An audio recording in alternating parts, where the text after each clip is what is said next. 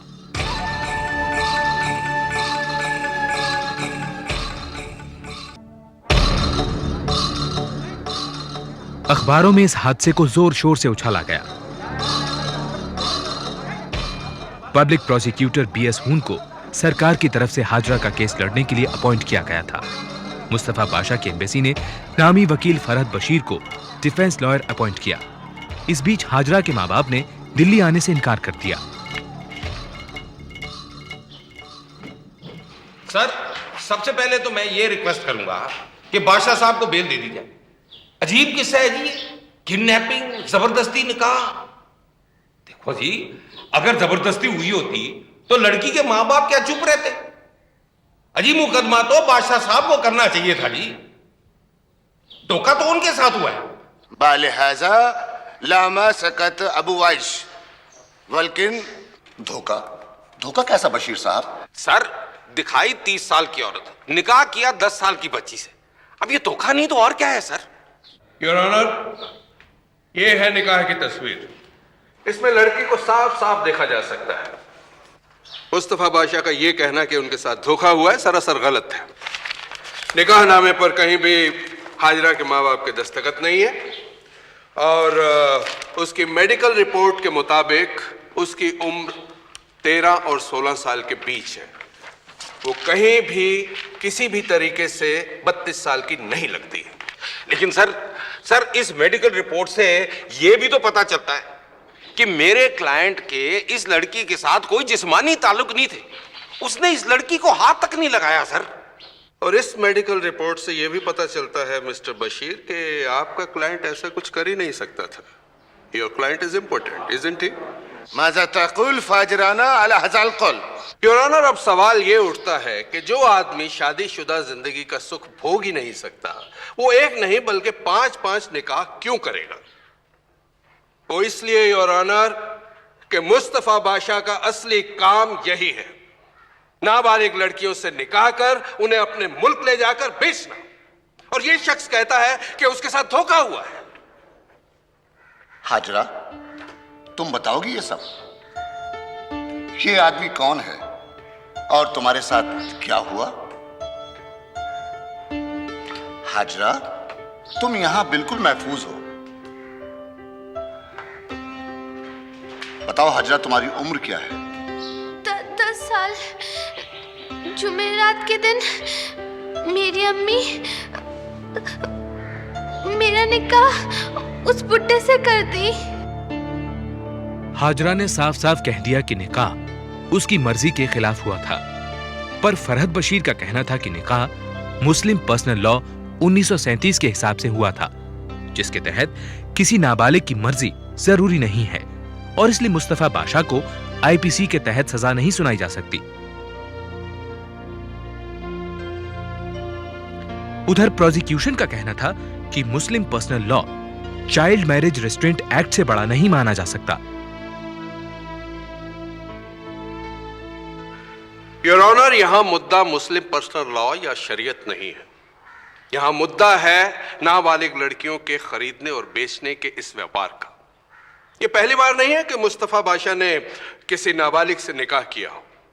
सन 1988 में इन्होंने फौजिया नाम की एक लड़की से निकाह किया और 2 महीने बाद यह कहकर उसे छोड़ दिया कि उसे कैंसर।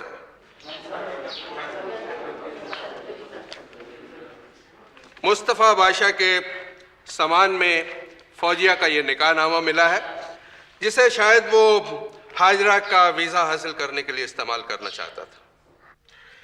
योर ऑनर, वैसे भी मुस्लिम पर्सनल लॉ हिंदुस्तानी मुस्लिमों के लिए है और मुस्तफा बादशाह हिंदुस्तानी नहीं है। वो हिंदुस्तानी है जी, वो हिंदुस्तान में रहता है।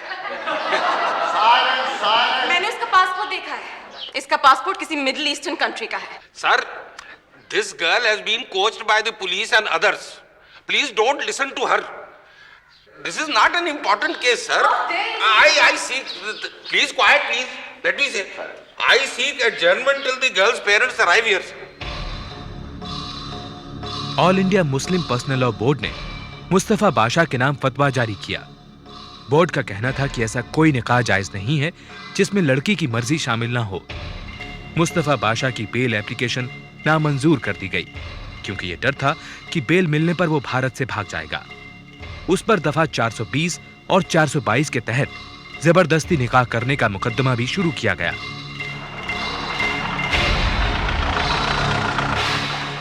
और हाजरा के माता पिता को इस जुर्म में हिस्सेदार माना गया। उधर हाजरा ने कह दिया कि वो सोनाली सिंह के साथ रहना चाहती है। आपको करीम नगर से दिल्ली आने में 17 दिन क्यों लगे? क्या आपको पहले नहीं आना चाहिए था? क्या आप अपनी बेटी के बारे में जानते नहीं थे? सुनो मियाँ, मेरे को 7 बच्चे, अगर एक एक के पीछू घूमूं तो कट गई ना मेरी जिंदगी। कैसे तो भी आता मैं, कैसे तो भी आता। करीम नगर से दिल्ली आने को पैसे लगते, मालूम ना, पैसे लगते। क्या आप अपनी बेटी से मिलना नहीं चाहते थे? आंटी, मेरे को बहुत डर लग रहा है। सोनाली ने अथॉरिटीज को धमकी दी थी कि अगर उसे हाजरा की कस्टडी नहीं दी गई तो वो भूख हड़ताल करेगी। उसे देश विदेश से काफी सहयोग मिल रहा था। दिल्ली की एक इस्लामिक संस्था ने तो उसे एक अवार्ड भी दिया, पर अफवाह ये भी थी कि सोनाली पूरे माहौल का फायदा उठा रही है, नाम और पैसा कमाने के लिए।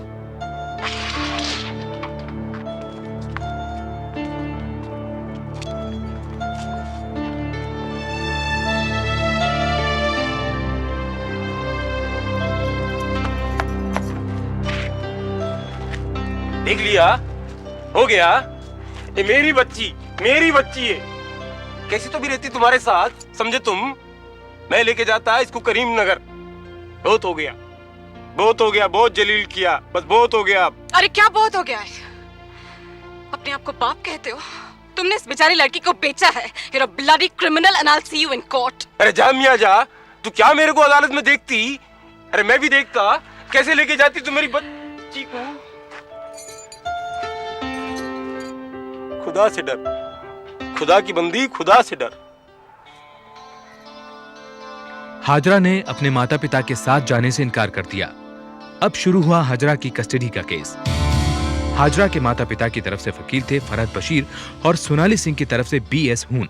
साथ ही 5 नारी संस्थाओं ने भी हाजरा की कस्टडी की मांग की। उस केस को देख रहे जस्टिस प्रधान का मानना था कि यह कस्टडी केस मुस्तफा बादशाह पर चल रहे क्रिमिनल केस से जुड़ा हुआ है, लिहाजा इसे जुवेनाइल कोर्ट की जगह सेशंस कोर्ट में ही चलाया जाए। अभी कुछ नहीं कहा जा सकता। अभी कुछ नहीं कहा जा सकता, सॉरी। ज्यादातर कस्टडी केसेस में जायज हक माता पिता का ही होता है, पर यहाँ पर सवाल है एक ऐसी बच्ची का जो अपने माता पिता से ही सताई हुई है। Your Honor, my client has been misrepresented. मेरी समझ में नहीं आ रहा योर ऑनर, किस हक से ये लड़की की मांग कर रहे हैं? क्या गारंटी है कि इस बच्चे के साथ फिर से वही सलूक नहीं होगा? क्या गारंटी है कि वापस ले जाने के बाद इसे फिर से बेच नहीं दिया जाएगा? योर ऑनर, अगर ऐसा हुआ तो हो सकता है ये बच्ची दोबारा न बचे।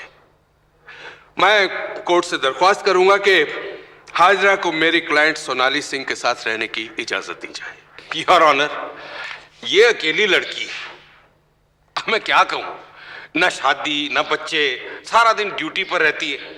ये अपने आप को संभाल ले यही काफी है, ये बच्ची को कहां संभालेगी? अब ये देखिए, ये एफिडेविट हाजरा की मां ने दिया। मैं अपनी बच्ची हाजरा का पूरा ध्यान रखूंगी, कभी कोई फैसला उसकी मर्जी के खिलाफ नहीं करूंगी। हाजरा मेरी बच्ची, मैं तुझसे बहुत प्यार करती हूं।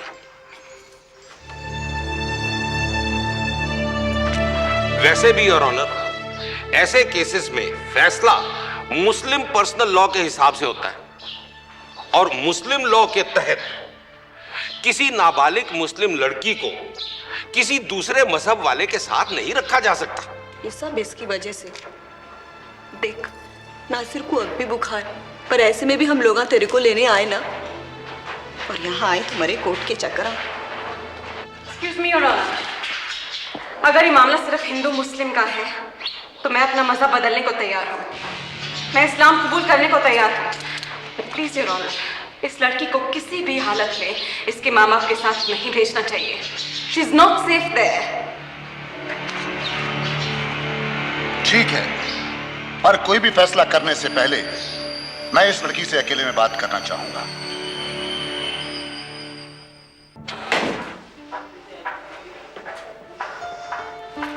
देखो हाजरा बेटे, तुम्हें किसी से डरने की जरूरत नहीं है। तुम हमें बताओ कि तुम क्या चाहती हो। मैं क्या तुम्हारा निकाह तुम्हारी मर्जी से हुआ था? मेरे को कुछ नहीं मालूम। आप मेरी अम्मी अब्बू को बुलाइए, उन लोग आज बोलते सब कुछ। अच्छा,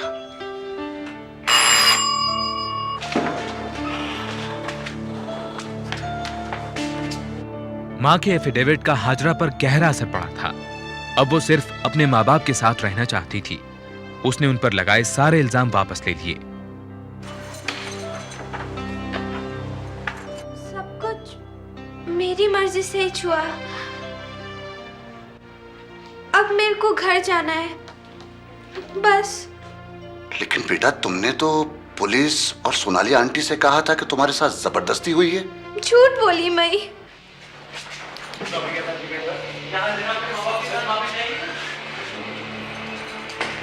तुम घबराओ नहीं, ठीक है?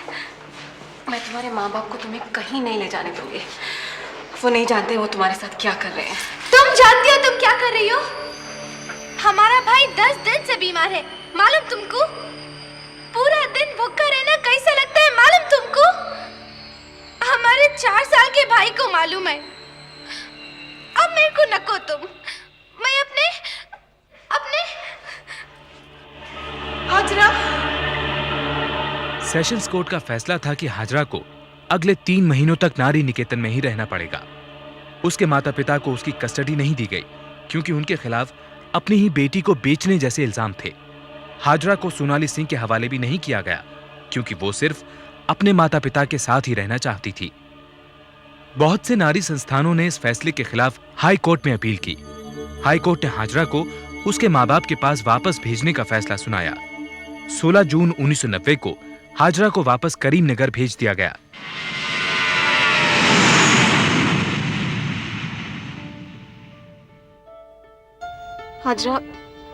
हाजरा, मैंने अपना तबादला हैदराबाद करा दिया।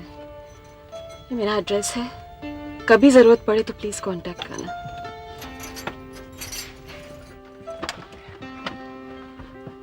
बाय।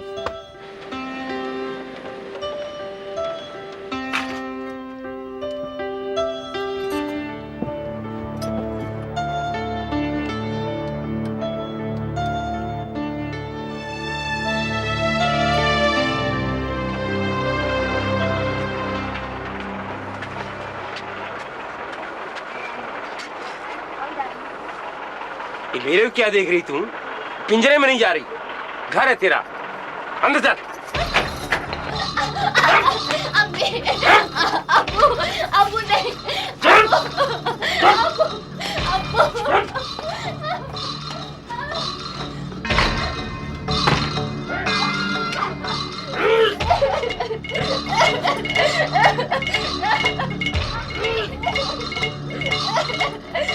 हाजरा के जाने के बाद प्रेस और मीडिया भी इस केस को भूल गए।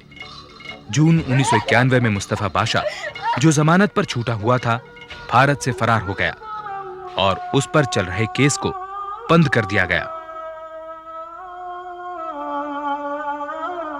4 साल बाद अदालत ने हाजरा के माता पिता को 2000 रुपए जुर्माना और चेतावनी देकर छोड़ दिया। इस बीच सोनाली ने शादी कर ली। अब भी वो हैदराबाद में ही रहती है, लेकिन आज तक हाजरा के पिता ने उसे अपनी बेटी से मिलने की इजाजत नहीं दी है। हाजरा आज 19 साल की है। एक बार फिर इसका निकाह तय हुआ है। मर्जी या मर्जी के खिलाफ, ये सिर्फ उसी का दिल जानता है। ಮತ್ತಿಟ್ಟ ನೀವಾಕ ಕೊಡ್ತಾ ಎನ್ನಾಯ್ಕ ಪತ್ರಿಡಿ ಎಂದ್ರು ನಾನು ಮಣಕ ಸಪೋರ್ಟ್ செய்தேன் ஆனால் இதற்கு பிறகு எடவும் இல்லை कट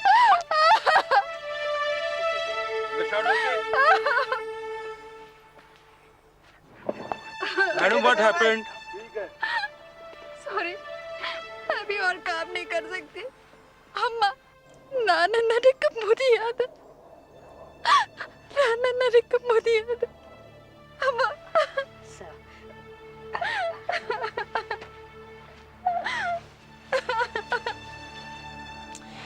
एकदम क्या हो गया? चल चल संभाल अपने आप को, ठीक दे। अयो, ये कैसे हुआ? क्या आशीष ने? ये क्या आशीष आशीष लगा रखी है आपने? हाँ? आशीष कुमार एक फ्लॉप एक्टर और राजलक्ष्मी एक कामयाब तमिल एक्ट्रेस। अपने कोस्टार्स के साथ नाकामयाब अफेयर से हारकर राजलक्ष्मी ने एक मैट्रिमोनियल एड के जरिए आशीष से शादी कर ली और 9 महीने के अंदर ही वो एक बेटी की मां भी बन गई। लेकिन शादी बेमेल थी। दोनों के बीच लड़ाई की जड़ था राजलक्ष्मी का 60 लाख रुपए का मकान। कल रात राज को सिगरेट से जला है ना, तो पता है वो आज शूट नहीं कर सकी। अम्मा पोदू और कितना पैसा चाहिए तुम्हें? तुम्हारी फिल्म पूरी करने के लिए राज ने पूरे पैसे डुबो दिए और वो आज तक पूरी नहीं हुई। और अब वीडियो पार्लर खोलना चाहते हो तुम? एक पैसा नहीं मिलेगा। बस निकल जाओ मेरे घर से, निकल जाओ। आपका घर कब से? आशीष, मैंने ये घर अम्मा के नाम कर दिया है।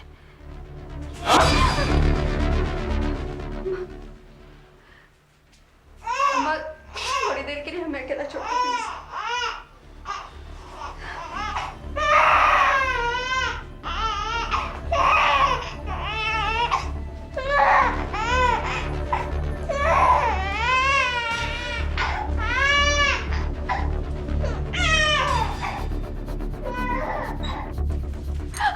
तेरी हिम्मत कैसे हुई? हाँ, मैंने कहा था नहीं घर मेरे नाम कर दो, और ये तुम्हारी अम्मा हर बात पे दखल देती है। ये करो वो मत करो, ये करो वो मत करो। कहा था ना मैंने, बस और कुछ नहीं, घर मेरे नाम कर दे। नहीं, घर अम्मा के नाम ही ठीक है। क्या मतलब? क्या मतलब है? क्या मतलब है ठीक है? हाँ, तेरा पति नहीं हूं मैं क्या? तेरे बच्चे का बाप नहीं हूं क्या? हाँ, मुझ पर भरोसा नहीं है क्या? नहीं, मुझे तुम पर भरोसा नहीं।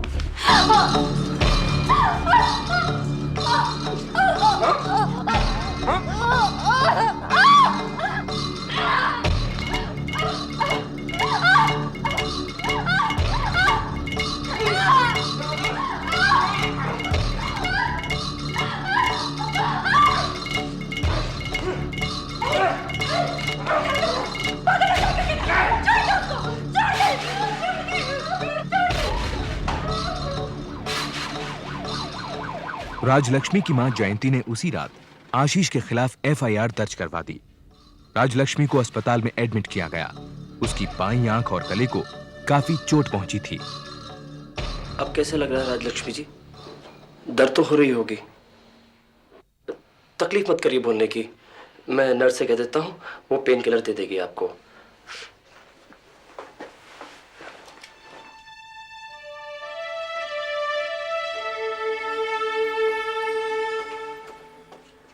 घाव भरने में थोड़ा समय लगेगा, वो फिर से बोलने लगेंगी, लेकिन पहले जैसी आवाज मिलना मुश्किल है। और उनकी बाईं आंख के ऑपरेशन के बाद हम उनकी पूरी रोशनी बचा नहीं सके। आई एम सॉरी। आपको मालूम आप क्या कह रहे हैं? डॉक्टर साहब, मेरी बेटी की आवाज, उसका चेहरा, उसकी आंखें ही उसकी जिंदगी है। अयो, मैं कैसे बताऊं उसको? कैसे बताऊं कि वो आप कभी कैमरे के सामने नहीं जा सकेगी? राज, मुझे पता नहीं क्या हो गया था। राज, मैं अपने आप को कभी माफ नहीं कर पाऊंगा। मैं वादा करता हूँ कि मैं... मेरी बेटी के पास आने की हिम्मत कैसे हुई तुम्हारी? अम्मा, मैं बहुत शर्मिंदा हूँ। शर्मिंदा? पता है तुमने क्या किया? उसकी आवाज और एक आंख हमेशा के लिए खत्म कर दी। हम कभी एक्सेप्ट नहीं कर सकते।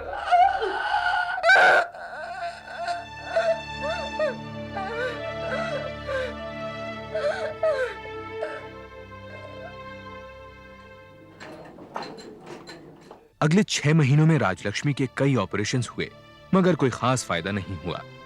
इस बीच कई प्रोड्यूसर्स ने उसे अपनी फिल्मों से निकाल दिया। मिस्टर आशीष कुमार, क्या ये सच है कि 28 जनवरी की रात को आपने अपनी बीवी के साथ कुछ मारपीट की? आशीष के खिलाफ केस ट्रायल कोर्ट में पहुंचा। सेक्शन 323 और 341 आईपीसी के तहत उस पर सोच समझकर हमला करने का आरोप था, लेकिन महज 400 रुपए का हर्जाना वसूल कर उसे छोड़ दिया गया।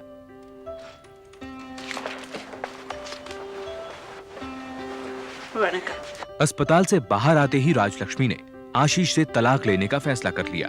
उसकी वकील थी एक तेज तर्रार फेमिनिस्ट प्रेमा अयंगर। मैंने डिवोर्स पेपर्स फाइल कर दिए हैं। पहली सुनवाई जल्दी ही हो जाएगी। लेकिन आपके पति ने जो आपके साथ किया है, मैं समझती हूँ आपको एक क्रिमिनल केस जरूर फाइल करना चाहिए। नहीं, उसे क्या मिलेगा मुझे? मेरी आंखें और आवाज तो जाती रही। मैं तो सिर्फ इतना चाहती हूँ कि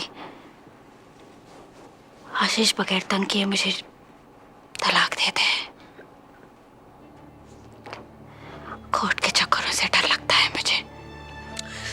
ओयो रामा, क्या हो गया तुझे? क्या कह रही है? उसने इतना बुरा किया तेरे साथ, समझाइए ना इसे। आपका केस बहुत स्ट्रॉन्ग है। क्रूअल्टी के आधार पर आपको जरूर डाइवोर्स मिल जाएगा। आशीष का तो केस कोई बनता ही नहीं है। और क्या, 6 महीने हो गए, आज तक हम उसे घर से भी नहीं निकाल सके।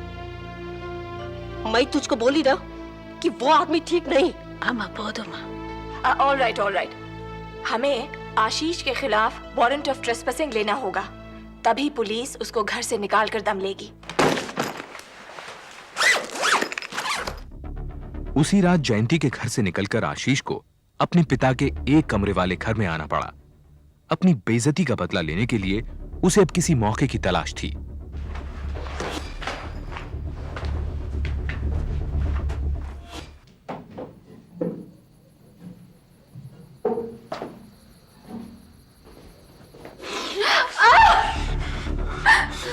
तुमने मुझे सड़क पर फेंक दिया राज। अच्छा नहीं किया तुमने ये। प्लीज, तुम समझती क्यों नहीं हो? मैं तुमसे प्यार करता हूँ। प्लीज राज, मुझे घर से बाहर मत निकालो। तुम चाहते हो मैं पुलिस को बुलाऊं? पुलिस की धमकी दे दी हो? अगर मैं चाहूं तो तुम्हें यही जान से मार सकता हूं।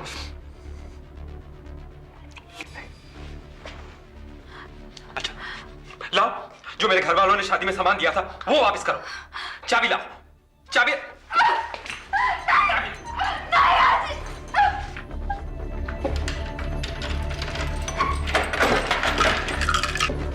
जाइए, ले जाओ, मुझे छोड़ दो, मुझे छोड़ दो, छोड़ो। आशीष की इस हरकत के बारे में राज ने अपनी मां को कुछ नहीं बताया और ना ही कोई एफआईआर दर्ज करवाई। उसे डर था कि पुलिस के शामिल होने से मामला और उलझेगा और उसे फिल्मों में काम मिलने में दिक्कत होगी। इस बीच आशीष ने तलाक की अपील का जवाब देने से मना कर दिया। मिस्टर शंकर, आपका क्लाइंट ने अपना रिटर्न स्टेटमेंट फाइल क्यों नहीं किया? योर ऑनर, मेरा क्लाइंट तलाक नहीं चाहता है। उसे तो अपनी बीवी और बच्ची से बहुत प्यार है, और अगर स्टेटमेंट फाइल होता है तो सुलह की उम्मीद भी जाती रहेगी। योर ऑनर, मेरी क्लाइंट सुलह नहीं चाहती, उनकी जान खतरे में है। इस केस की पेंडेंसी के दौरान 16 अगस्त की रात को मिस्टर आशीष कुमार ने मेरी क्लाइंट के घर में जबरदस्ती घुसकर डिवोर्स केस वापस लेने के लिए उन्हें डराया और धमकाया, और तो और उन्होंने 2 लाख रुपए के सोने चांदी के जेवरात भी उनसे छीन लिए। क्या पुलिस को इस बात की इत्तला कर दी है? एफआईआर फाइल कर दिया है? नो योर ऑनर, मगर हम लोग मुझे लगता है दोनों पार्टियों को फिर सोचना चाहिए। आपसी सुलह के लिए वो मेरे चैम्बर में मिलेंगे। प्रेमा अयंगर की सलाह पर राजलक्ष्मी किसी भी रिकंसिलिएशन मीटिंग पर नहीं गई। आखिरकार 7 महीने बाद जज के जोर देने पर राजलक्ष्मी ने उनके चेंबर में उनसे अकेले मुलाकात की। पिछले 7 महीने से आप इस मीटिंग के लिए क्यों नहीं आई? I'm sorry, पर मैं आपसे oh God, I am sorry. आपको इतनी बुरी तरीके से चोट पहुंची? I will make sure mister Ashish Kumar को अपना रिटर्न स्टेटमेंट फाइल करना ही पड़ेगा। एक रास्ता है, लेकिन नॉर्मली औरतें बीवियां इसे इस्तेमाल करती। क्या चाहिए? क्या? Maintenance, alimony. Hindu marriage act के सेक्शन 24 के तहत साफ लिखा है कि तलाक तभी दिया जा सकता है जब एलिमनी का मामला तय हो जाए। आशीष, अगर तुम अपनी बीवी से एलिमनी मांगो तो ये मेरा दावा है कि कोर्ट में तहलका मच जाएगा। एक्सीलेंट यार, क्या आइडिया है। अरे मैं सोचता हूँ कि अब ये केस मैं ही लड़ता हूँ। आखिर अदालत को भी तो पता चले कि इतना फटीचर है कि वकील भी नहीं कर सकता। योर ऑनर, मैं अपनी बीवी के कहने पर अब उसे तलाक देने को तैयार हूं, लेकिन उसके पहले मैं सिर्फ एक बात कहना चाहता हूं your honour. Hindu marriage act के सेक्शन 24 के हिसाब से मुझे मेंटेनेंस भी मिलना चाहिए और मुझे ये जो रोज मुकदमे में घसीटा जाता है इसके लिए खर्चा भी देना चाहिए। और मैं कुछ ज्यादा नहीं मांग रहा हूं योर ऑनर, बस दाल रोटी के लिए 2500 रुपया महीना, और ये जो रोज मुझे इस मुकदमे में घसीटती रहती हैं उसके लिए 5000 रुपया। व्हाट? आप किस आधार पर एलिमनी मांग रहे हैं? योर ऑनर, इनकी वजह से आज मेरी क्लाइंट के पास ना तो पैसे हैं और ना काम। जी छोड़िए जज साहब, मेरी बीवी ने फिल्मों से लाखों रुपए कमाए हैं। इन्हें एलिमनी मांगने का कोई हक नहीं है। ये एक्टिंग स्कूल में प्रिंसिपल है और 2000 रुपए महीना कमाते हैं। योर ऑनर, मेरी तो नौकरी कब की छूट गई है, और अगर ये इसी तरीके से मुझे रोज कोर्ट में खींचती रहेंगी, घसीटती रहेंगी, तो आप ही बताइए मैं काम कैसे ढूंढ सकता हूं? मिस अयंगर, मिस्टर आशीष कुमार की आमदनी प्रूव करने के लिए कोई सबूत? नो योर ऑनर, लेकिन आप मुझे टाइम दे तो हम लोग। योर ऑनर, मेरे पास सबूत है। ये देखिए, ये देखिए, ये मेरी बीवी के 60 लाख के मकान के मालकिन होने के कागजात। योर ऑनर, ये डॉक्यूमेंट्स पुराने हैं। मेरी क्लाइंट ने ये मकान अपनी माँ के नाम कर दिया है, ये आप देख सकते हैं। योर ऑनर, मेरी सास से मेरे सोने के गहने और 15,000 रुपए चुराए हैं। और योर ऑनर, ये देखिए, ये देखिए, ये देखिए, मेरी सास ने मेरी कलाई काट करके मुझे मारने की कोशिश की है। मेरे को तो उन पर भी एक क्रिमिनल केस ठोकना पड़ेगा। ऑब्जेक्शन योर ऑनर, ये बिना सबूत के इल्जाम नहीं लगा सकते। योर ऑनर, सजा तो इस प्रेमा अयंगर को भी मिलनी चाहिए। ये मेरी बीवी को टैक्स बचाने के नए नए तरीके बता रही है। और आप सबूत की बात कर रहे थे कि कैसे मेरी बीवी पैसे कमाती है। योर ऑनर, ये देखिए, राजलक्ष्मी बालगोपाल ब्लू फिल्मों में भी काम करती है। आई ऑब्जेक्ट योर ऑनर, इन्हें झूठे इल्जाम लगाने से रोकना होगा। मिस्टर आशीष कुमार, आप अपना केस खुद लड़ रहे हैं, इसलिए मैंने आपको काफी छूट दी, मगर प्लीज आप इस तरह कोर्ट की बेइज्जती नहीं कर सकते हैं। लेकिन योर ऑनर, मेरे पैसे? The court is adjourned. लेकिन योर ऑनर, ये तो बिल्कुल नाइंसाफी है। ये दोनों औरतें मुझे बर्बाद करने पर तुली हुई हैं। योर ऑनर,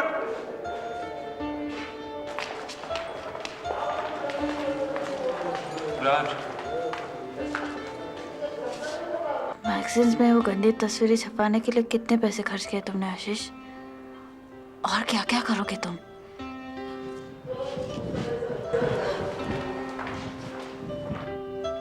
आशीष की आमदनी साबित करने वाले कोई कागजात प्रेमा हासिल नहीं कर पाई। एलिमनी फाइल करने के 1 साल बाद फैमिली कोर्ट ने नवंबर 1987 में आशीष को 750 रुपए मेंटेनेंस और 2000 रुपए बतौर मुकदमेबाजी खर्च मंजूर किए। इस फैसले के खिलाफ प्रेमा ने हाई कोर्ट में अपील की। 1 साल बाद हाई कोर्ट ने ट्रायल के लिए यह केस फिर से फैमिली कोर्ट में भेज दिया।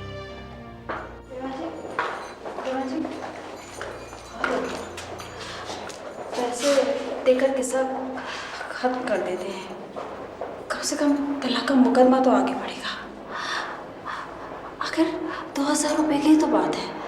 नहीं, अगर हमने उसे एक दफा पैसे दे दिए तो उसकी मांग बढ़ती ही जाएगी। वो कानून की आड़ में हमें ब्लैकमेल कर रहा है। It's become a matter of principle now Raj. ये केस मेरे लिए चैलेंज बन चुका है। अब इसको मैं मुफ्त ही लड़ूंगी। ओके?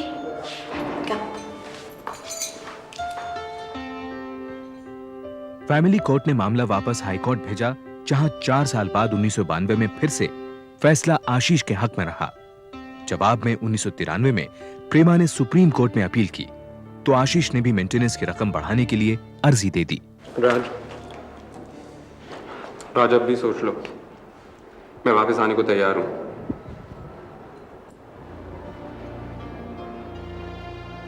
अब तक राजलक्ष्मी ने आशीष को 1 पैसा भी नहीं दिया था।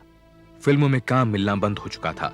टीवी सीरियल्स में छोटे मोटे रोल्स करके वो किसी तरह गुजारा करती रही।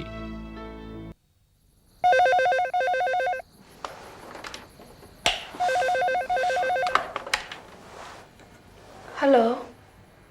कैसी हो राज? आशीष, तुम क्यों फोन किया तुमने? राज, तुम केस वापस ले लो, मुझे पैसे नहीं चाहिए। ये नहीं हो सकता। सुना तुमने? कौन था माँ?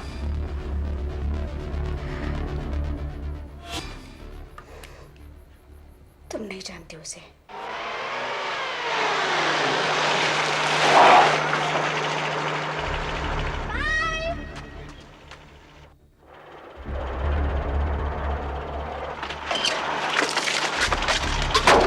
एक ऑरेंज बार चाहिए। ये लो।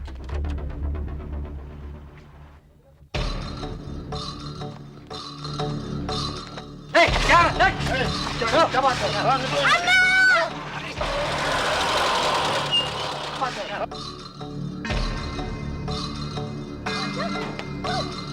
आशीष, तुम गुंडे लेकर आए हो मेरी बेटी को किडनैप करने के लिए। मैं तुम्हें गिरफ्तार करना चाहूंगा। ये क्या बेकार हंगामा मचा करके रखा है तुमने? हाँ? क्या बाप को अपने बेटी से मिलने का हक नहीं है? हाँ? ये सब तुम कर रही हो। ये सब मुझे जानबूझ करके तुम मेरी बेटी से अलग कर रही हो। मैं तुम्हें गिरफ्तार करवा के रहूंगी, ये मुझे पता है। और क्या क्या करोगे तुम? और क्या क्या करोगे? उसने 2 गुंडों के साथ मेरी बेटी को किडनैप करने की कोशिश की। मेरी समझ में नहीं आता हम उसे अरेस्ट क्यों नहीं कर सकते। राज, बच्ची को अभी तक उसने किडनैप तो नहीं किया ना?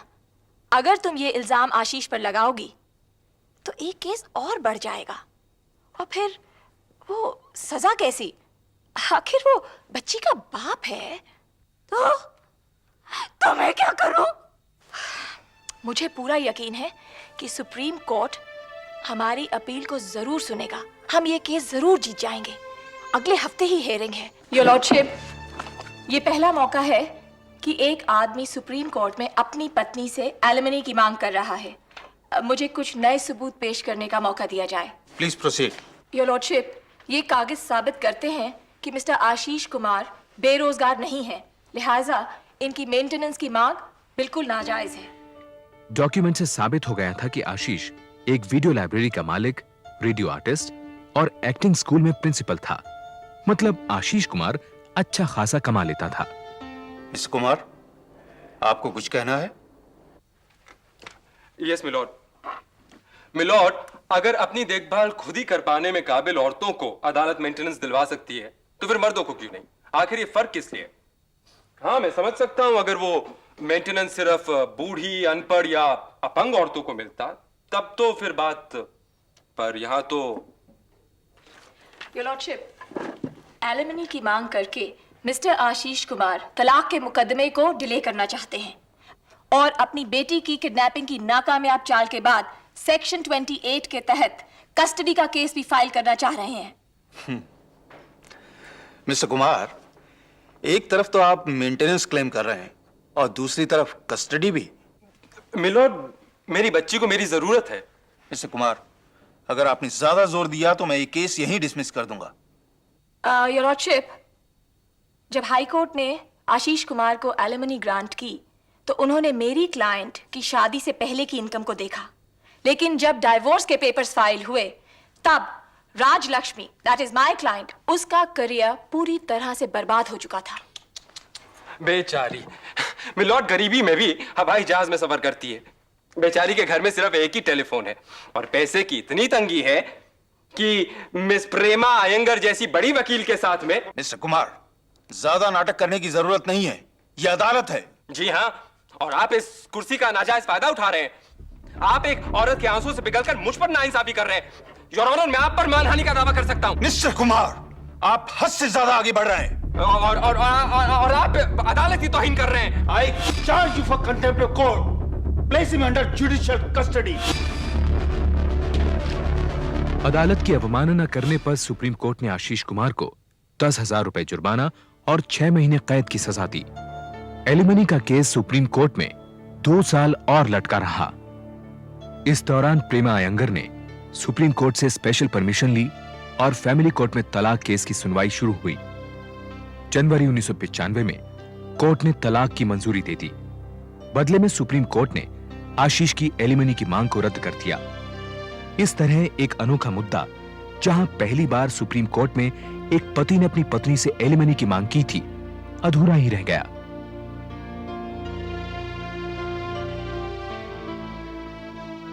राजलक्ष्मी फिर कभी फिल्मों में वापस नहीं गई। 17 नवंबर 1997 को दिल का दौरा पड़ने के कारण उसकी मौत हो गई।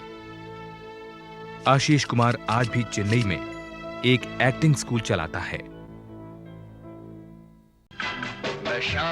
अजमेर, सन 1975। जिंदगी से उबे 4 दोस्तों के लिए आमदनी का जरिया और अजमेर का पहला fast food restaurant Kings cafe. मेरी सजना रे, हाय रे। संजीव सूरी, उम्र 21 साल, मौलाना आजाद मेडिकल कॉलेज का स्टूडेंट, अपने लेक्चरर के साथ छेड़छाड़ के लिए 6 महीने की जेल काट चुका है। किंग्स कैफे के 4 मालिकों में से एक। मार डाला रे। मियां, तुम तो जिंदगी भर खड़े 100 मीटर की दूरी पर मरते रहोगे। रील पर पैसे बर्बाद किए वो अलग। नवाब दिलावर मोहम्मद खान, उम्र 27 साल, पिता ने इनकी जबरदस्ती शादी की और इन्होंने पुश्तैनी जायदाद ठुकरा दी, साथ ही अपनी बेगम और 1 साल के बच्चे को छोड़ आए। बेवकूफ। और तू रुक यार। ओ सिड, सुनना यार। ओ यार, मुझे कुछ पैसे चाहिए। कल फिर वो साला मकान मालिक जेब खाली कर गया। गुरजीत सिंह मान, उम्र 22 साल, 250 रुपए की सरकारी नौकरी करके अपनी माँ और 4 भाई बहनों का पेट पालता है। 5 साल पहले पिता साउथ अफ्रीका बिजनेस करने गए थे। उनकी आज तक कोई खबर नहीं है। ओ सिड, ओ यार, कब तक इस किंग्स कैफे में पड़े मरते रहेंगे? ओ कुछ करते हैं यार। ओ सिड, अमा मियां, गेहूं की स्मगलिंग करें। भाई गुड आइडिया यार। ओ फॉरगेट गेहूं से साले तरमजी ज्वेलर्स को लूटते हैं। ओए गुरी, आज तूने पहली बार अकल की बात की। क्यों सिड? चोरी करो तो ऐसी कि पकड़े भी जाओ तो नाम कमाओ। कल अपने थिंक टैंक विकी के दिमाग से एक परफेक्ट क्राइम स्मगल करके लाता हूं। सिद्धार्थ भगत, उम्र 25 साल, किंग्स कैफे का चौथा मालिक। सभी आइडियाज की तरह ये किंग्स कैफे भी सिद्धार्थ का ही आइडिया था। दिल्ली के एक एंटीक डीलर का बेटा, जिसके लिए अजमेर में इंजीनियरिंग करना अपने माँ बाप से दूर रहने का बहाना है। पेशी पे जाना है, डैड ने बुलाया।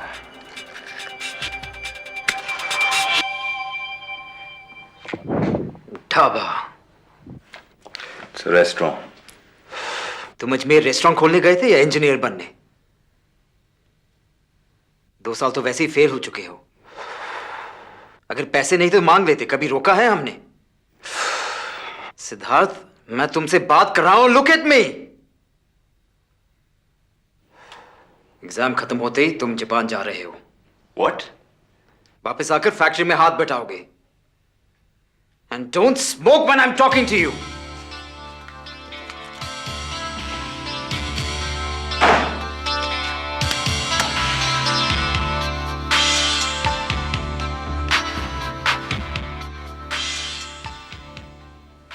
सिद्धार्थ बेटे, तेरे डैड ने फिर कुछ कहा क्या?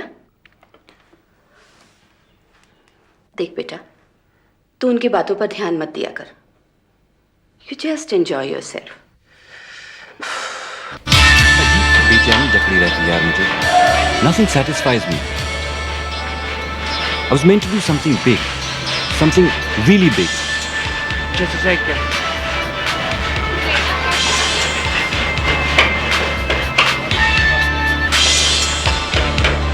विक्की बग्गा, सिद्धार्थ का सबसे अच्छा और पुराना दोस्त। नैनीताल के बोर्डिंग स्कूल में दोनों ने कई बरस इकट्ठे गुजारे। स्कूल के बाद सिद्धार्थ अजमेर चला गया और विक्की ने दिल्ली आकर अपना ठेकेदारी का फैमिली बिजनेस संभाल लिया।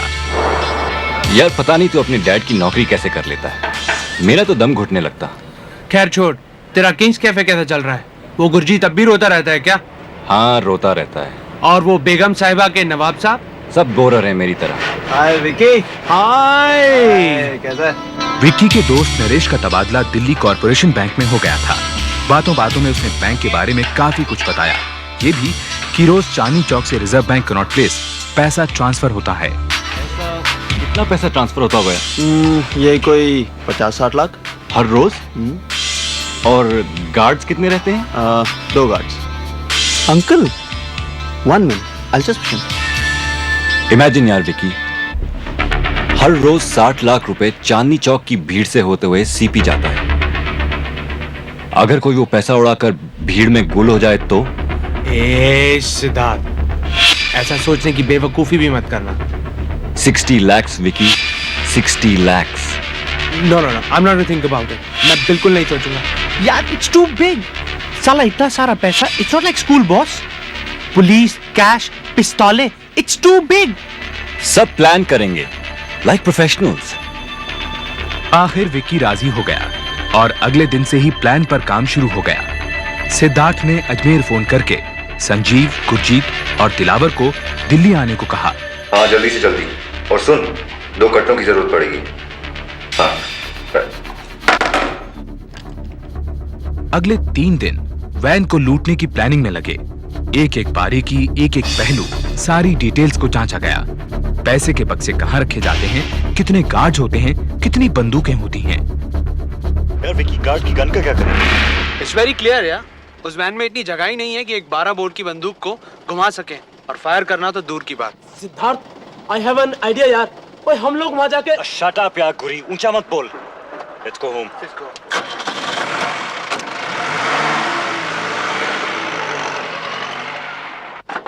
Vicky will stop the van by overtaking it. मैं इस डमी पिस्तौल से ड्राइवर को डराकर चाबियां ले वैन को डिजर्टेड प्लॉट तक ले जाऊंगा। संजीव, उससे पहले तूने गार्ड की गन छीन ली है और यहाँ पहुँचते ही पैसे के बक्से अपनी गाड़ियों में लगवा रहा है। राइट? गुरी, तू विक्की के साथ गाड़ी में बैठा रहेगा। एंड फॉर गॉड से ऊंची आवाज में मत बोलना, किसी का भी ध्यान हमारी तरफ नहीं होना चाहिए।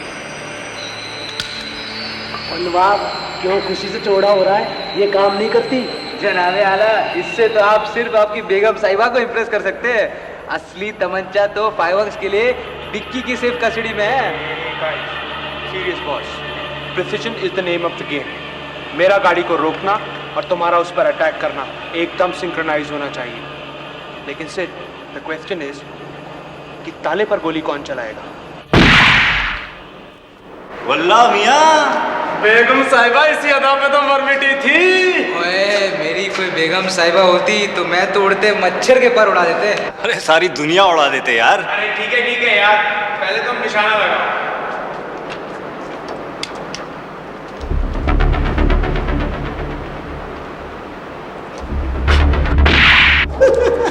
पहली बार चला रहा था यार, थोड़ा सा तो झुका है। थोड़ा ए सिड आई थिंक दिलावर को ताला उड़ाना चाहिए यार। हम में से कम 2 या 3 शख्स को गोली चलानी आनी चाहिए। गुरजीत, तुझे तो गोली चलानी आती ना? Come on, take a shot. Just a second boss, मैं पहले ही कह चुका हूं कि गोली चलाने को छोड़कर मैं कुछ भी करूंगा। यार ऐसा ना घूर यार, मुझे 5 लोगों के पेट पालने हैं। पिस्तौल हाथ में हो तो कुछ भी हो सकता है। एनीथिंग कैन गो रॉन्ग यार। दैट्स राइट यार, वो पहले ही मना कर चुका था। संजीव, तू ट्राई कर।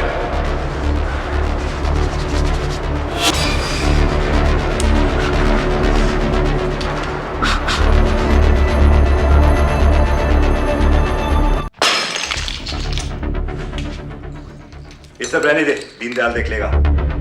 तू इधर ध्यान दे और अपना ही थोपड़ा ठीक कर। सीधी सी बात है, या तो हम ये सब कर रहे हैं या फिर नहीं। Hey, come on यार सिड, थोड़ा बहुत तो हम सभी नर्वस हैं यार। Look at your own face यार। And nobody is backing out, boss. Everybody is ready यार। किसने मना किया? At least not me, boss. और यार किसी के सर पर कोई बंदूक तो लगी है नहीं। If somebody has a problem, तो अभी बोल दो। सिड,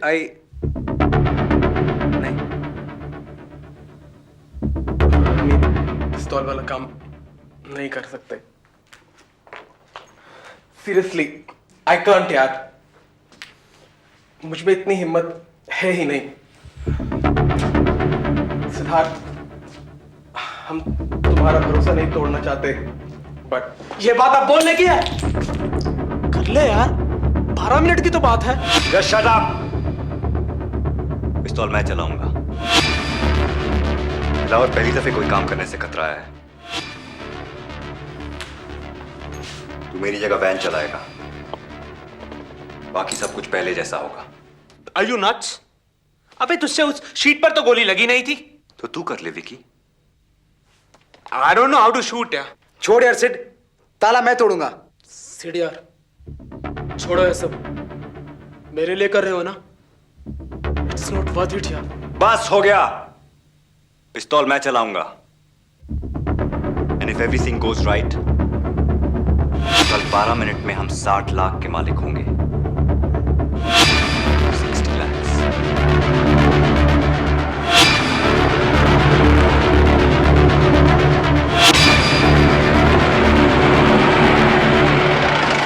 Alright guys, मैं 15 मिनट के अंदर वैन के साथ आता हूँ।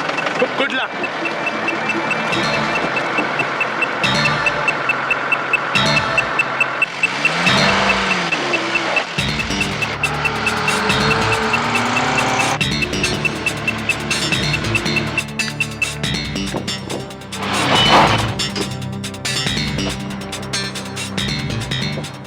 सिद्धार्थ, मैं ये ग्लव्स उतार रहा हूँ यार। Don't be stupid यार। यार हाथ फूल रहे हैं यार। बस 12 मिनट की बात है। आ गई।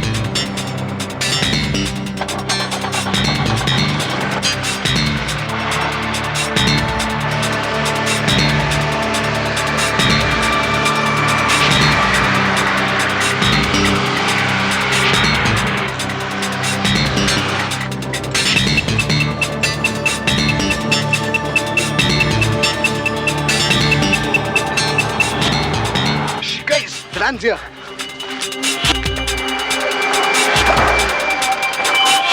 ओ पागल हो गया क्या? हटा के हट। चाबी दो, चाबी दो। नहीं देता कि? अरे क्या है? सीट जल्दी कर, ताला उड़ा।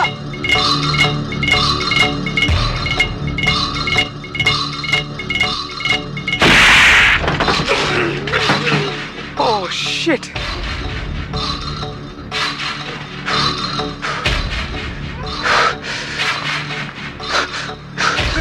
चाबी नहीं दे रहा यार।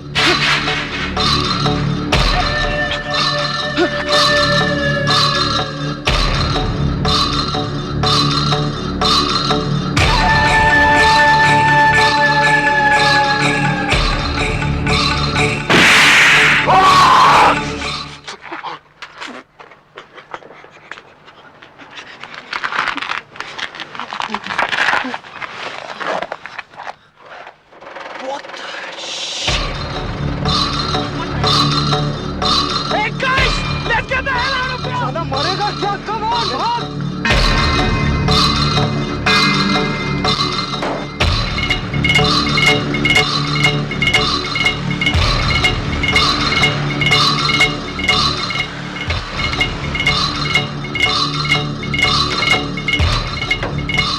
नाइस भैया ताला खोलो ताला खोलो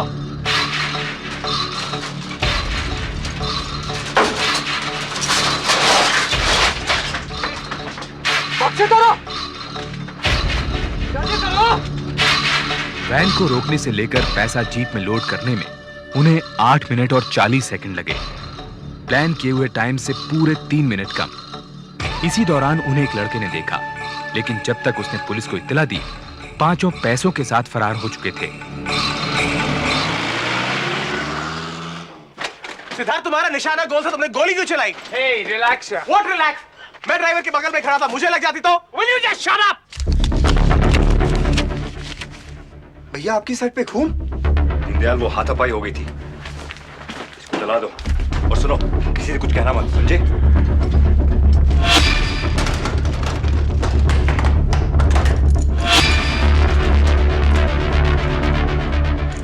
सिद्धार्थ को मालूम था कि उस समय घर पर कोई नहीं होगा, इसलिए प्लान यही था कि पैसा सिद्धार्थ के घर में छुपाया जाएगा।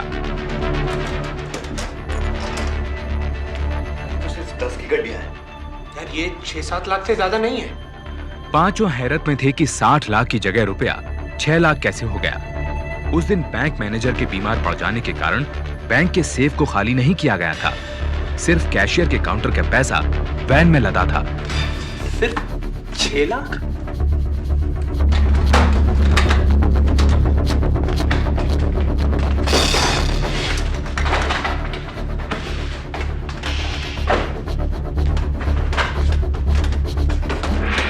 इसी दौरान बैंक एम्प्लॉइज ने वापस बैंक जाकर डकैती की खबर दी। ड्राइवर को अस्पताल ले जाया गया, जहां उसने 3 घंटे बाद दम तोड़ दिया, मगर मरने से पहले उसने 3 लड़कों का हुलिया पुलिस को बता दिया। एक दरमियाने कद का गोरा सा, एक के घुंघरू वाले बाल थे साहब। साहब पहले लड़का क्या बिगाड़ा था साहब? मैं तो अपनी ड्यूटी दे रहा था साहब।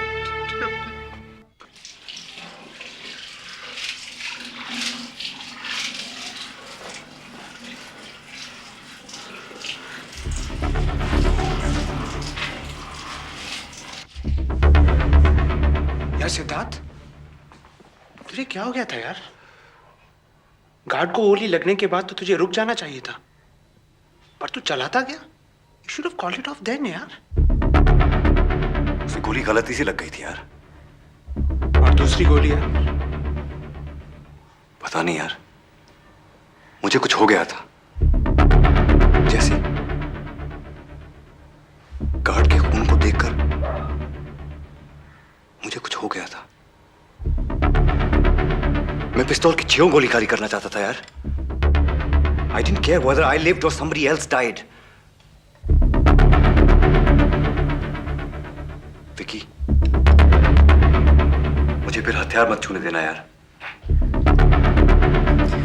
वो टीवी ऑन करते हैं यार। आज मैच है इंडिया और वेस्ट इंडीज के बीच। Postmortems don't do anyone any good. It's 271 for 3 now for the West Indies, and it will be Rohan Kanhai facing up to Brajesh Patel with the second new ball before the spin quarter takes over. Right arm over the wicket, it's a short pitch ball, and Kanhai tries to pull it past square mid wicket. He hasn't quite timed the stroke, but it's still worth a few more for the mounting West Indies total. Kanhai moves on to 64. Clive Lloyd and Kanhai now put on 124 for the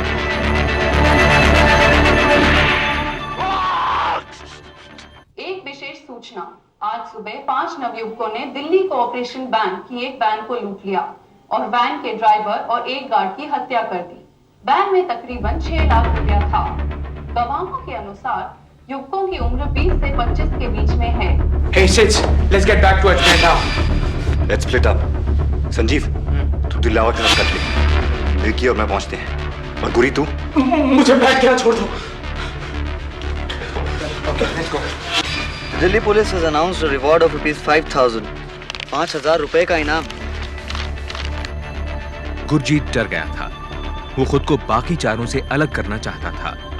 उस रात अजमेर जाने से पहले सिद्धार्थ ने गुरजीत को मुंह बंद रखने की चेतावनी देकर उसे उसके फौजी दोस्त पैट मेनेजिस के बैरिक्स पर छोड़ दिया। ओए बात क्या है यार? We did it yesterday, Sid, Sanjeev, Dilawar, Vicky and me. What? Please Pat, किसी को बताना ना please. Don't tell anyone Pat, don't tell anyone, don't tell.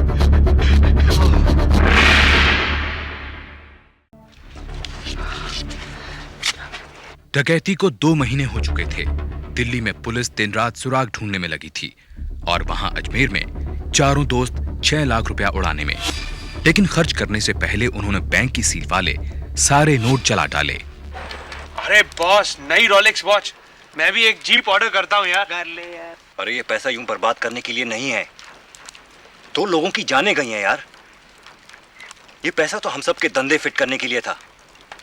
Dilawar की जमीन, गुरजीत का डेयरी फार्म और विकी हमारी नट बोल्ट की फैक्ट्री।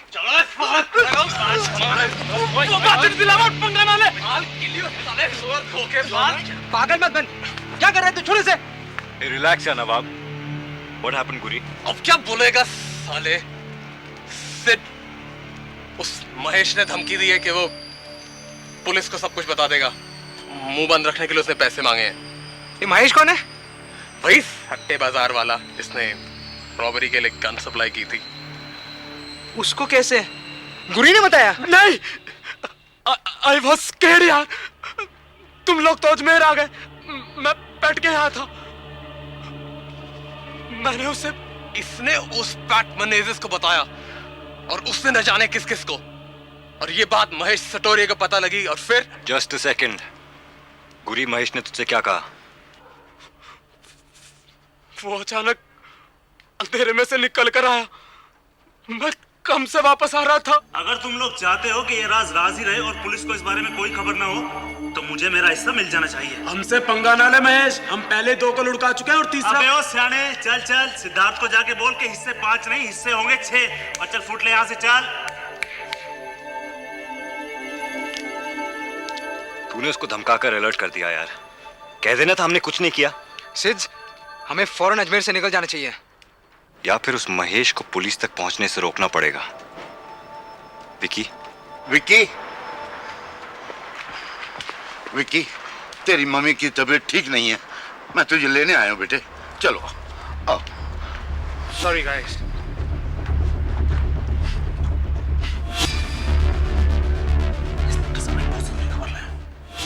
सिद्धार्थ ने महेश को पैसे देने से इनकार कर दिया।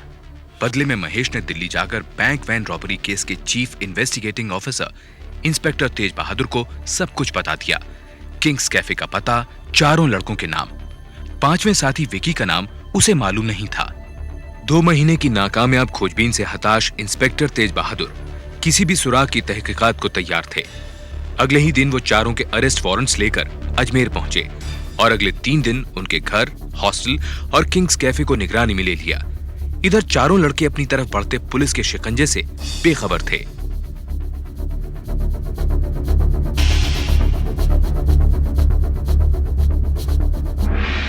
अरे झूठ बोले कौआ काटे, ओ काले कौए तो डरियो। मैं मायके चली जाऊंगी, तू देखता रहियो। मैं मायके चली जाऊंगी, तू देखता रहियो। सिद्धार्थ, महेश की कुछ खबर मिली? गुरजीत ने कोशिश भी की उसे ढूंढने की?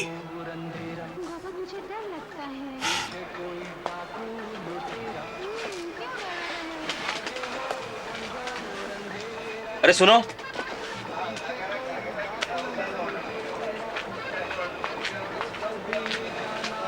जी कहिए। 2 चाय ला।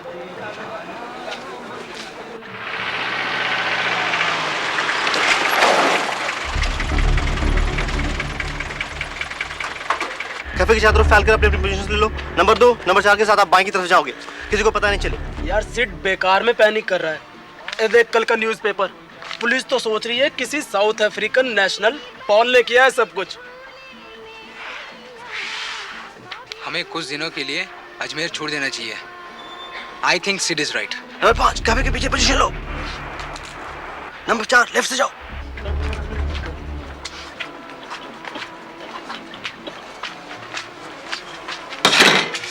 सिद्धार्थ, तू हर वक्त इतना चुप कैसे रह सकता है? सिद्धार्थ, उस गुरजीत को तो पकड़ के ना ठोकना चाहिए अच्छी तरह से। तू हर वक्त इतना कूल कैसे रहता है सिद्धार्थ?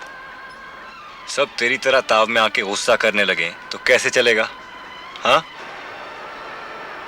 Countdown to converge. 5 4 3 2 1 आगे बढ़ो। सिद्धार्थ भगत, दिलावर मोहम्मद खान, गुरजीत सिंह मान और संजीव सूरी अपने अपने हाथ उठाकर बाहर आ जाओ। भागने की कोशिश बेकार है। पुलिस ने तुम्हें चारों तरफ से घेर रखा है। Come on out. ये बाकी लोग इधर से निकल जाएं। This is it guys. इकट्ठे हैं, इकट्ठे थे, इकट्ठे रहेंगे। शराब अस्करिया पहना इन सबको।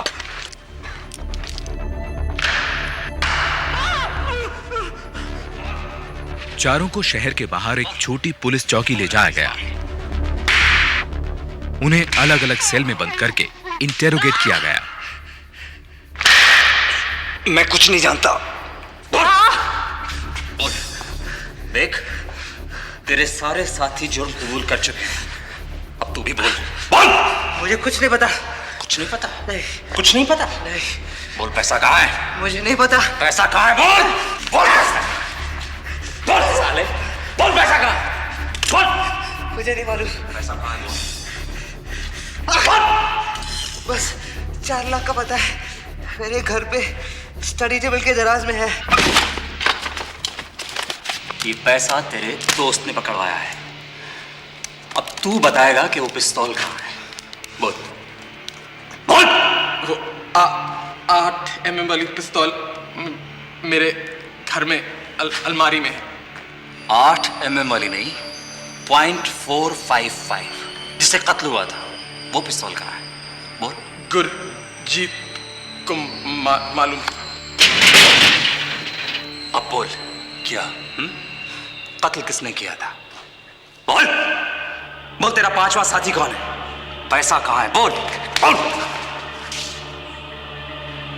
पैसा मेरे बाप के घर पे है। सिद्धार्थ ने पुलिस को बताया कि 25,000 रुपए उसके दिल्ली के घर की अलमारी में थे और बाकी पैसा उनके एक बैंक के सेविंग्स अकाउंट में रखा था। पुलिस ने सिद्धार्थ के घर पर रेड की और वारदात में इस्तेमाल की गई जीप से लेकर पैसों तक कई सबूत बरामद किए। सिद्धार्थ को यह भी कन्फेस करना पड़ा कि दोनों कत्ल उसी ने किए थे। मुझे फांसी कब होगी?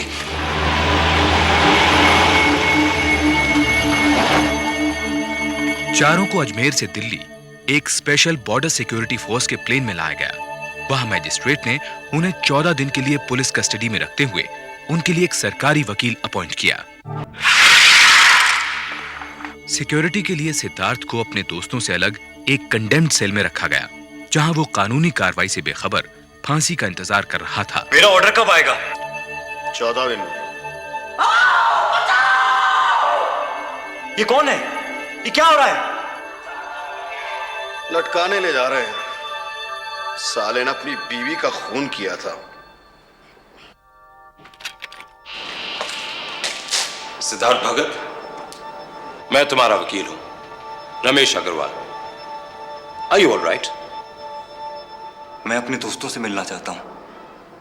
मेरी फांसी से पहले प्लीज, मैं अपने आखिरी 14 दिन अपने दोस्तों के साथ गुजारना चाहता हूं। अरे, अभी तुम्हारा केस भी शुरू नहीं हुआ है और तुम फांसी की बात कर रहे हो? अरे, कत्ल के मुकदमे तो सालों साल चलते हैं। मैं खूनी नहीं हूं। उसे गोली गलती से लग गई थी। मैं उसे मारना नहीं चाहता था। गुड, मैं तुम्हें यही बताने आया था। तुम निर्दोष हो। पुलिस झूठ बोल रही है। You are innocent until proven guilty. देखो संजीव, तुम्हारे साथ उस रॉबरी में कौन कौन इन्वॉल्व था? कॉन्स्पिरेसी के केस में अप्रूवर की गवाही सर्कमस्टेंशियल एविडेंस के तौर पर ठोस सबूत मानी जाती है। पुलिस ने केस मैजिस्ट्रेट को बताया कि चारों में से एक को सरकारी गवाह बनाना पड़ेगा ताकि 5वें साथी का पता और जुर्म का सबूत मिल सके। निशाना थे गुरजीत और संजीव। मुझे जितना मालूम था मैंने बता दिया है। वो सब रही ज्यादा तो छूट जाएंगे गुरजीत। तेरा क्या होगा? तेरी मां के पास इतना पैसा है कि वो बड़े बड़े वकील कर सके, दिल्ली आकर पेशियां लड़ सके। इल्जाम तेरे मत्थे जड़ दिया जाएगा गुरजीत। मेरे दोस्त मुझे धोखा नहीं देंगे। दोस्त? अच्छा, पिस्तौल तुम्हारे पास थी, किसने बताया? तुम जानते हो ना कत्ल उसी पिस्तौल से हुआ है। मैंने कत्ल नहीं किया। मैं जानता हूं। तेरे दोस्तों ने तुझे बेकार फंसाया है। चल, अब तो मुझे अपने 5वें साथी का नाम बता दे। मुझे नहीं पता। I don't know. वैसे भी आपकी मदद करके मुझे क्या मिलेगा? देखो, अगर पुलिस के गवाह बन जाओगे तो तुम्हें सजा नहीं होगी। तुम अपने परिवार के पास वापस जा सको। देखो गुरजीत, अपनी मां के लिए इतना तो कर सकते हो तुम।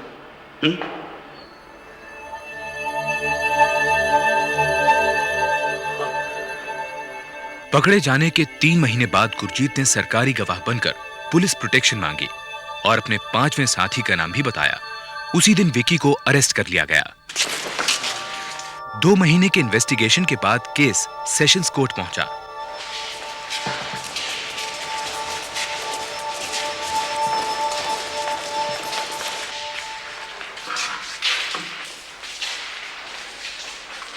इल्जाम है 21 जुलाई 1975 को तुमने, सिद्धार्थ भगत ने विक्की बग्गा, संजीव सूरी, दिलावर मोहम्मद खान और गुरजीत सिंह के साथ मिलकर एक बैंक वैन को लूटा। क्या तुम अपना जुर्म कबूल करते हो? ये झूठ है। ये भी कहा गया है कि .455 बोर की पिस्तौल के साथ तुमने अपने पूरे होशो हवास में और सोच समझकर वैन के ड्राइवर और गार्ड का खून किया। ये इल्जाम गलत है। तो तुम पर ये इल्जाम क्यों लगाए जा रहे हैं? पुलिस झूठा केस बना रही है। अप्रूवर ने मुझ पर गलत इल्जाम लगाया है।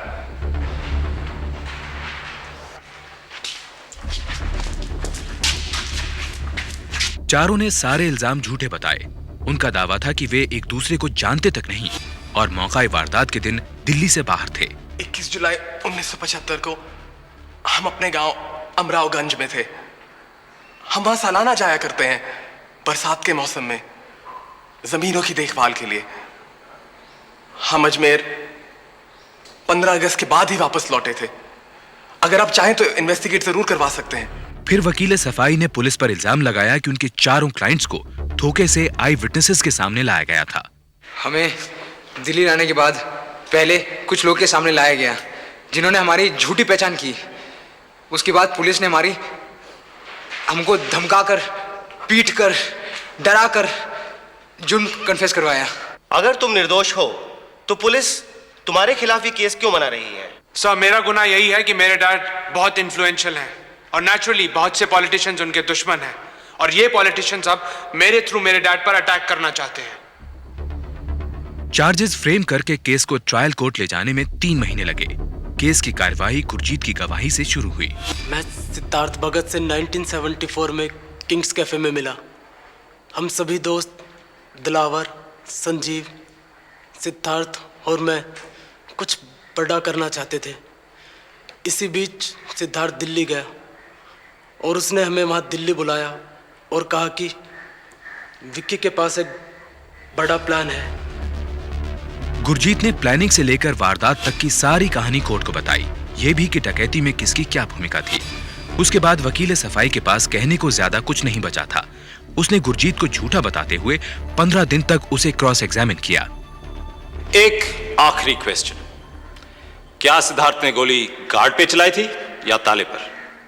नहीं, सिद्धार्थ ने शुरू से ही गार्ड और ड्राइवर को गोली मारने की ठान रखी थी। उसने उन पर जानबूझकर गोली चलाई। योर ऑनर, स्टेट गवाह की गवाही झूठी है। यह है स्टेट बैलिस्टिक एक्सपर्ट की रिपोर्ट। इससे यह पता चलता है कि जो गोली गार्ड को लगी उस पे कोई दूसरे मेटल्स के ट्रेसेस थे और वो मेटल्स वैन की सलाखों और तालों से मिलते हैं। गोली निशाना चूकने की वजह से सलाखों पे लगी, ताले पर नहीं। It was an accident, a mistake. Your lordship, the target was the guard. और अगर सिद्धार्थ का मकसद कत्ल करना नहीं था तो उसने दूसरी बार ड्राइवर पर गोली क्यों चलाई? क्या वो भी एक एक्सीडेंट था? और ये डकैती, क्या ये डकैती भी एक एक्सीडेंट, एक मिस्टेक थी? और मैं उस गुरजीत को नहीं छोड़ूंगा। डैड को कह के उसकी रेड लगवा दूंगा मैं। हमने तो सिद्धार्थ को शुरुआत से ही वार्न किया था उसके खिलाफ, कभी सुना ही नहीं उसने हमारी जस्ट लुक एट हिम यार, हम सबको फंसवाने के बाद अब सिद्धार्थ को भी फंसवा रहा है, झूठ बोल रहा है। I'll kill that. ज्यादा हीरो मत बन। पुलिस टॉर्चर क्या है ये मुझे मालूम है। तू पिटता तो तू मुंह नहीं खोलता क्या? अप्रूवर नहीं बनता? जब हम पिट रहे थे तब तू कहां था रे? तू तो अपने डैड के गोद में छुप गया था। Hey.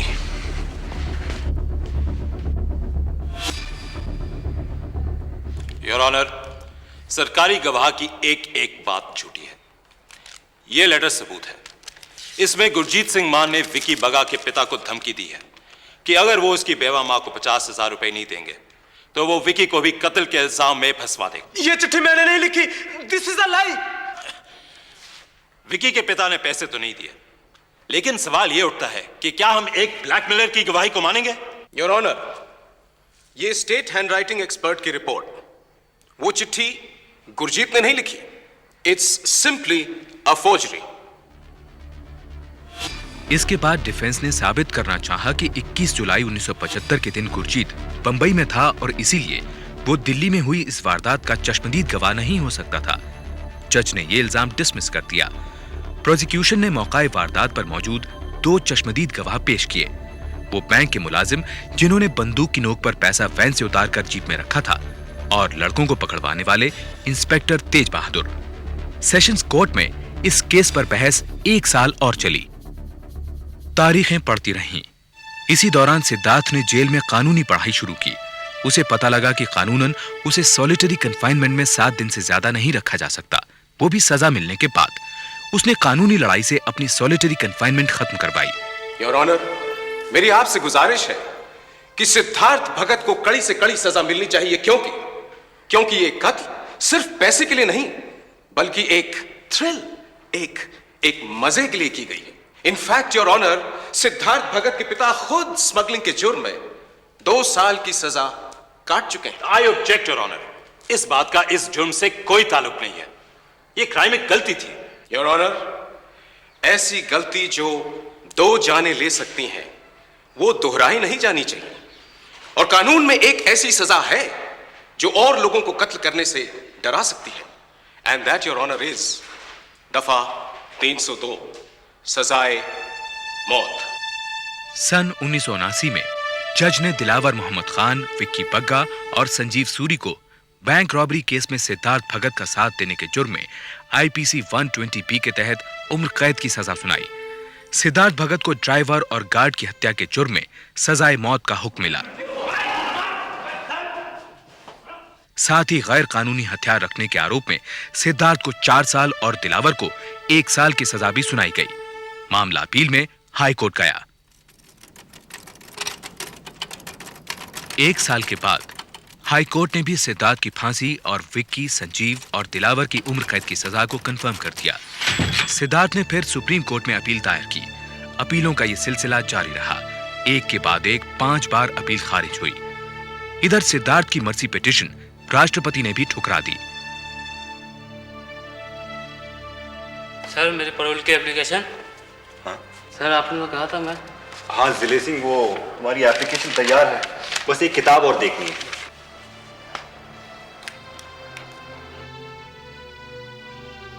इसी दौरान सिद्धार्थ ने कानूनी पढ़ाई करते हुए जेल में कैदियों के हकों के लिए पब्लिक लिटिगेशन से जेल में सुधार करवाए, सॉलिटरी कन्फाइनमेंट और कैदियों पर किए गए टॉर्चर्स के खिलाफ। सन 1982 में सुप्रीम कोर्ट के एक ऐतिहासिक फैसले में उसकी उम्र और जेल में अच्छे बर्ताव को देखते हुए उसकी सजा को उम्र कैद में बदल दिया गया। सिद्धार्थ भगत 18 साल जेल में उम्र कैद की सजा भुगतने के बाद 1993 में जेल से रिहा हुआ। आज वो एक क्रिमिनल लॉयर है। विकी बग्गा 14 साल जेल में काटने के बाद दिल्ली में अपने पिता का कारोबार संभालने लगा। दिलावर मोहम्मद खान की सजा पूरी होने पर उसका अपने पिता के साथ समझौता हो गया। 1997 में वो कैलिफोर्निया, अमेरिका में जाकर बस गया। गुरजीत सिंह मान को केस बंद होने के बाद विटनेस प्रोटेक्शन एक्ट के तहत इंग्लैंड भेज दिया गया। वो आज भी वहीं है। संजीव सूरी की जेल से रिहा होने के बाद आज भी किसी को कोई खबर नहीं है। आप लोग खामोश रहिए। अरे हुजूर, इकरा को ऐसी सजा दी है कि केहू ऐसे पाप करेगा नाम ना ले। उजागर, तुम चुपचाप अपनी जगह खड़े रहो, शांत रहो। हाँ महुआ, तुम्हारा जो आदमी कह रहा है क्या वो सच है? तुमने अपने बच्ची को मारा? कहा बोली हुजूर, जबान खोले की वजह ही से तो ये दिन देखे को मिले। ये हम पर बहुत अत्याचार केले। बिहार के बाद से सुख के एको दिन न देखने को मिले। महुआ ने अदालत को बताया कि 2 बरस पहले उजागर से उसकी शादी हुई थी और ये कि उजागर का बर्ताव उसके साथ अच्छा नहीं रहा। रोज वो उसे बुरी तरह मारता पीटता था। जब बात उसके बर्दाश्त से बाहर हो गई तो उसने पंचायत बुलवाई। उजागर कहा था कि तोहार बिंदी टिकली करे से फुर्सत ना मिलेला, काम काज में तोहार मन ना लगेला, और तू कहतर कि ई हमरा के बहुत मार मारे।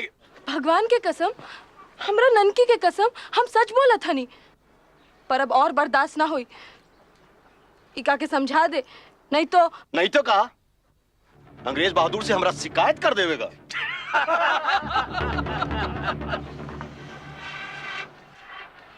बिरादरी के सामने हमरा नाक कटाई के खुश हो गेला तू। अब मुंह में दही काहे जमा लेला? अरे तुपरिया में तो बहुत बकर बकर करत रही, अब घूरत का है?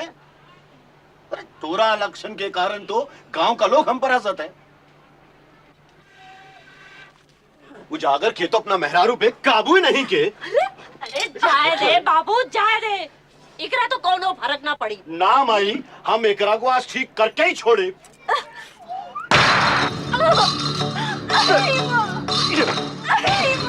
जाए दे, जाए दे, जाए दे, जाए दे, जाए दे। हम तोरा घर एक को पैर ना रही, हम अपना बाबूजी के घर चले जाए। ननकी का छोड़ दे, नहीं तो हमसे बड़ा कोई ना हुई। चौखट से पांव आगे बढ़ाओ तो तोड़ टंगली तोड़ देगा। चुपचाप बैठल घर में।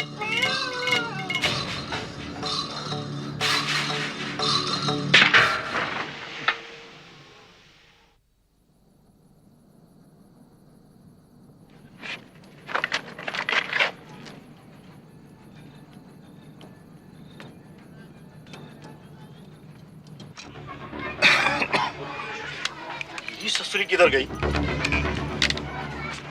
भाग गई चुड़ैल। अब ये ससुरी हमरे से नहीं बची। अरे बाबू, जरा शांति से काम लेन। अरे कछु ऊंच नीच ना कर बैठी। महुआ,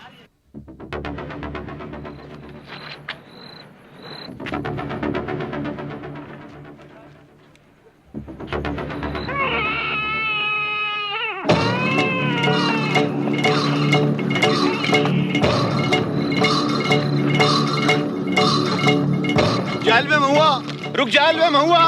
अरे पर आएगा लोहे का, रुक जाल में महुआ। महुआ रुक जावे, पर आएगा लोहे का, रुक जाल महुआ।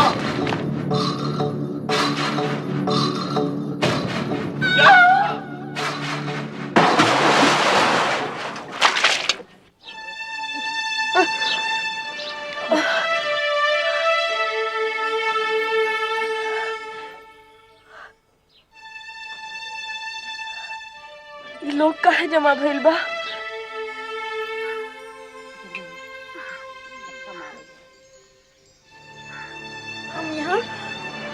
हम यहाँ कैसे आ गए?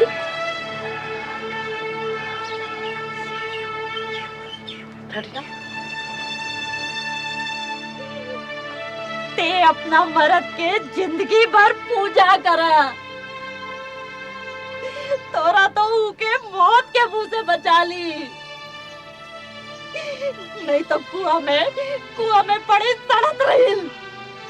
ननकी, हमार ननकी कहाँ बा? ननकी, तू एकरा के हाथ में लगा के ते हमार ननकी के।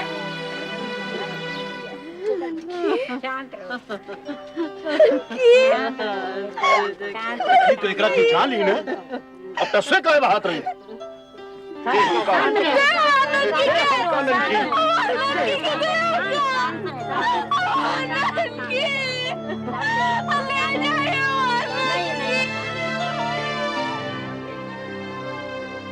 ने महुआ को आखिर तक ननकी की लाश के करीब नहीं आने दिया।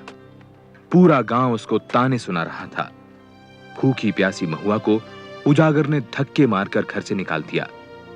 मामला पंचायत के सामने पहुंचा। तोर मरद तोरा पीछे दौड़त रहे, तोरा के बचावे खातिर तो रुकले काहे ना? बचावे खातिर ना, हमरा के मारत खातिर दौड़त रहा। का बोलत? तोरा के मारे खातिर दौड़त रहे तो तोहा के कुएं में कूद के बचाहत काहे? राम प्यारी ते चुप रह, ओकरा के बोले दे। जब हमरा पीछे ही दौड़लन तो हम बहुत डरा गई नी, हम घबरा गई नी कि का करी का ना करी। हमरा समझ में कुछ नहीं आयल। सामने कुआं देखे उमा जाकर कूद गई नी, ननकी को लेके हम कूद गई नी। सरपंच जी, वही दिन इतना गुहार कैली कि हमका बचाए ले, हमका बचाए ले। पंचायत में कहूँ ना सुने और देखे का होए, हमरा लड़के उसे छीन गए। अपनी लड़की को मारी के बाप हमरा सर पे चढ़ावल चाहत। डाइन है डाइन, अपने बच्चे को खा गई। देखो गजब होई कमा। हम मार दे नी ननकी के, हम मार दे नी ननकी के, हम मार दे नी ननकी के। हाँ, हम मार दे नी ननकी के हुजूर, हुजूर हम ननकी के मार दे नी। खामोश। अब महुआ के इस इकबालिया बयान के बाद अब मैं ये केस बनारस सेशन कोर्ट को भेज रहा हूं, जहां महुआ पर 2 केस चलेंगे, एक आत्महत्या का और दूसरा अपनी बच्ची की हत्या का। महुआ, तुमने कोई वकील किया क्या? जब हम कही देने कि हम अपना ननकी के खुद ही मार देनी, तो फिर वकील बाबू का काम? योर ऑनर, अगर कोर्ट इजाजत दे तो ये केस मैं लड़ना चाहूंगा। मेरा नाम श्रीकांत अवस्थी है। इजाजत है।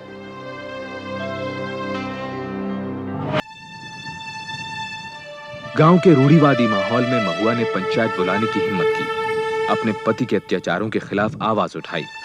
शायद यही बात मार्क्सवादी विचारों वाले श्रीकांत अवस्थी को भा गई और वो महुआ को इंसाफ दिलाने में जुट गया। महुआ जमानत पर छोड़ दी गई। बनारस में केस की सुनवाई के लिए आए उजागर ने महुआ को अपने साथ रखने से इनकार कर दिया। श्रीकांत ने अपने घर में महुआ को रहने की जगह दी। अब श्रीकांत के लिए सबसे जरूरी था कि किसी तरह से महुआ की खोई हुई हिम्मत लौट आए। क्यों इस तरह से अपनी जिंदगी से खिलवाड़ कर रही हो महुआ? खिलवाड़ तो हमारे संगे ऊपर वाला करत तारे। बिरादरी भाग्य सब हमारा साथ छोड़ दिया। अरे बिरादरी भाग गया भाड़ में, तुम खुद क्यों अपना साथ छोड़ने के लिए आमादा हो उस वक्त? महुआ, तुमने आत्महत्या करने के इरादे से कुएं में छलांग नहीं लगाई? नहीं, हम मरद खातिर ही कूद रही, हमें ननकी का जान नहीं। अरे वहां पर खूब अंधेरा था, तुम भागी जा रही थी, तुम्हारा पति उजागर तुम्हारे पीछे धमकियां देते हुए भाग रहा था। अचानक सामने कुआं आ गया, तुम्हारा पैर फिसल गया, तुम अपनी बच्ची को गोद में लेकर नीचे गिर पड़ी। तुमने अपनी बच्ची की जान नहीं ली। हमारे तो कुछ समझ में नहीं आते। सच क्या है? सच क्या है कि तुमने अपने बच्चे की जान ली? ना हुजूर, ये सब झूठ बा। हम कुआं में कूदल ना रही। अंधेरा में हमार पैर फिसल गए और ननकी के साथ हम कुआं में गिर गई नहीं। एक बार फिर ठीक से सोच लो, ठीक से सोच लो कि तुम कुएं में कूदी थी या गिरी थी। Objection your honour. Choubey ji मेरी अनपढ़ मुवक्किल से बार बार वही सवाल पूछ के इसे बहकाने की कोशिश कर रहे हैं। योर ऑनर, मैं नहीं बल्कि बार बार अपना बयान बदलकर ये औरत कोर्ट को बहकाने की कोशिश कर रही है। ये रहा इसका बयान जो उसने मजिस्ट्रेट के सामने दिया था। इसमें इसने साफ साफ बयान किया है कि अपनी बच्ची को लेकर के ये कुएं में कूदी थी। गांव की पंचायत के सामने भी इसने यही कबूला। जाहिर है इस पर भारी दबाव डालकर इससे बयान बदलवाया गया है। योर ऑनर, यह भी तो हो सकता है कि वो पहले वाला बयान महुआ पर दबाव डालकर बुलवाया गया हो। एक तरफ बनारस सेशन जज की अदालत में महुआ पर धारा 302 के तहत हत्या के मामले की सुनवाई चल रही थी, तो दूसरी तरफ 5 सदस्यों वाली जूरी के सामने उस पर धारा 309 के तहत आत्महत्या का मुकदमा चल रहा था। महुआ की ग्राम पंचायत का सरपंच भी इस जूरी का सदस्य था। 5 में से 3 ब्रिटिश सदस्यों वाली इस जूरी का फैसला अपने हक में करवाने के लिए श्रीकांत अवस्थी और ईश्वरी प्रसाद चौबे दोनों जी जान से जुटे हुए थे। वो महज इसलिए कि वो घर से निकली ही इस इरादे के साथ थी कि पहले अपनी 6 महीने की बच्ची की जान लेगी और उसके बाद आत्महत्या करेगी। जूरी के मेंबरान इस बात पर गौर करें। जूरी के मेंबरान इस बात पर गौर करें कि अगर महुआ का इरादा आत्महत्या करने का ही होता तो वो कुएं में गिरने के बाद मदद के लिए आवाज नहीं लगाती और ना ही अपने पति उजागर को उस बात का मौका देती कि वो उस कुएं से निकालकर बाहर ले आए। लेकिन योर ऑनर, हम यहाँ पे इस बात पर बहस नहीं कर रहे हैं कि कुएं में गिरने के बाद क्या हुआ। हम यहाँ बहस कर रहे हैं सेक्शन 309 के अंतर्गत आत्महत्या की कोशिश पर। सेक्शन 309 में यह बिल्कुल साफ लिखा हुआ है कि आत्महत्या का फैसला जब तक पूरे होशोवास में नहीं लिया जाए तब तक उसे आत्महत्या नहीं माना जा सकता। और महुआ जब कुएं में गिरी तो ये कोई सोच समझने के बाद में आत्महत्या करने का फैसला नहीं था, बल्कि अपने पति उजागर के खौफ से बचने के लिए एक बदहवास सी कोशिश थी, क्योंकि उसे डर था कि उसका पति उजागर उसे मार डालेगा। और अब मैं आपकी इजाजत चाहता हूं कि मैं उजागर को कटघरे में पेश कर सकूं।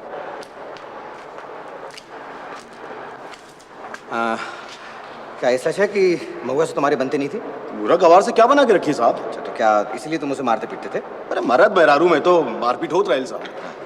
एक ही मतलब तो नहीं कि भरल पंचायत में हमारा नाक कटाई दे, हमारा इज्जत गिराई दे। यही बात की खातिर में इसको डांटन नहीं, और ये ससुरी हम पर भड़क गई। एक मिनट जरा आराम से याद करो कि तुमने उसे सिर्फ डांटा ही था। भगवान की कसम साहेब, भगवान की कसम। ये झूठ बोलत रे। ये देखी हमरा के कितने मरले, रोज हमरा के मारत रहलन, और ऊ दिन भी हमका मरते रहले। क्या महुआ सच कह रही है? उस रात उजागर ने महुआ को मारा था कि नहीं? एकरा के तो लक्षण ही ऐसन भा, मार खाए वाला, हमेशा अपनी मनमानी करत रहिले। अच्छा, और उस रात जब उजागर महुआ को ढूंढने के लिए निकला तो वो क्या कह रहा था? ई कहलस आज ससुरी हमारे हाथ से न बची। योर ऑनर, मेमना ने ज्यूरी 9 अगस्त की रात को जब महुआ ने उजागर को अपनी तरफ आते हुए देखा तो वो इस बात को समझ गई थी कि उजागर उसकी जान भी ले सकता है, और वो उजागर से जान बचाने के लिए कुएं की तरफ बढ़ी थी, न कि अपनी जान देने के लिए।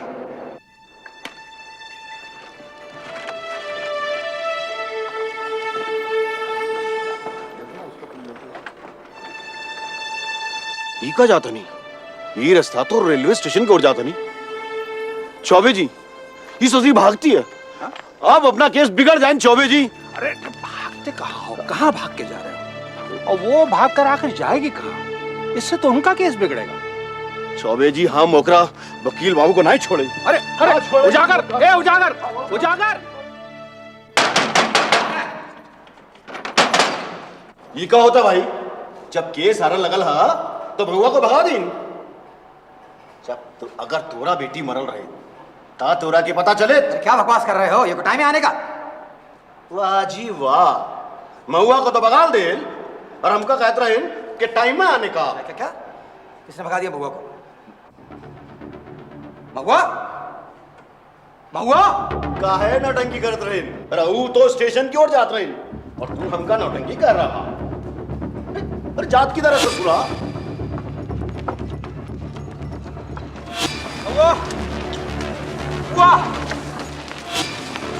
रुको रुको, मैं कह रहा हूं।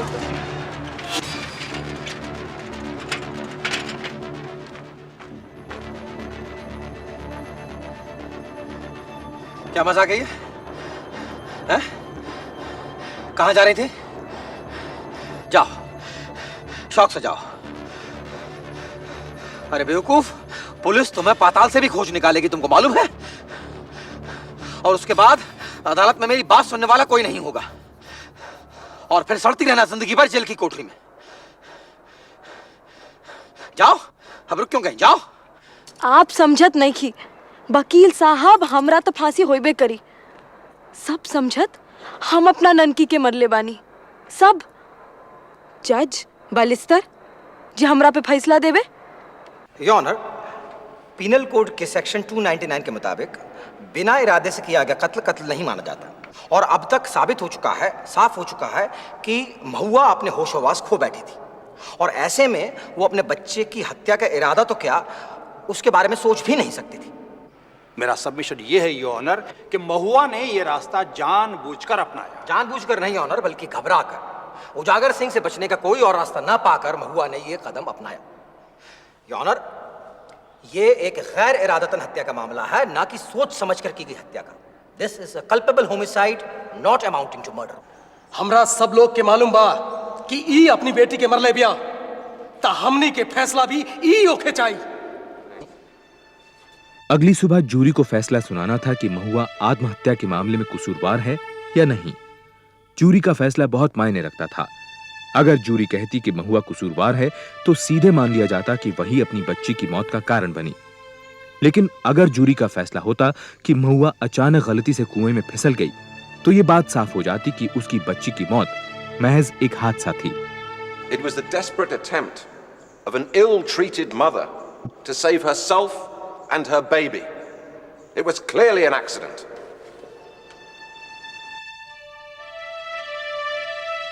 चूंकि महुआ पर चल रहे दोनों मामले जुड़े हुए थे, इसलिए तय किया गया कि आत्महत्या पर जूरी का फैसला हत्या का केस सुन रहे जज के सामने ही सुनाया जाएगा। Has the jury reached a verdict? We have, Your Honor.